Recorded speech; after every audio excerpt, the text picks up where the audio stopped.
अस्सलाम वालेकुम। लाड़ा बादशाह व्लॉग में आपको खुश आमदीद कहते हैं।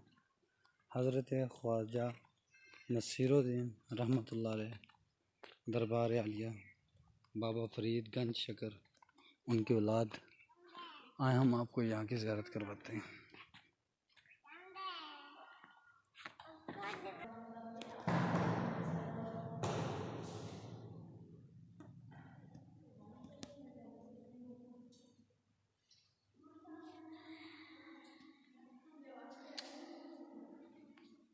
जनाब ख्वाजा नसीरुद्दीन रहमतुल्लाह अलैह दरबार शरीफ की ज़ियारत करें।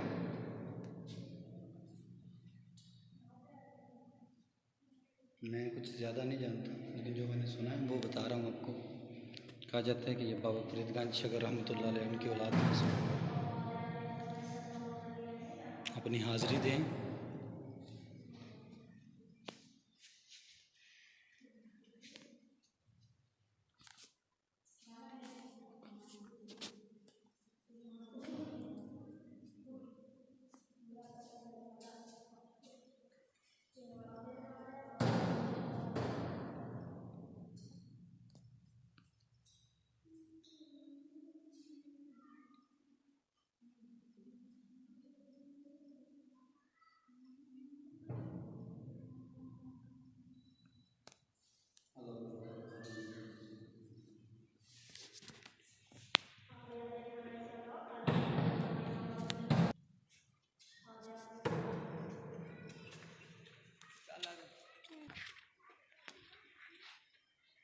ਉਹ ਜਿੱਥੋਂ ਪਾਏ ਆ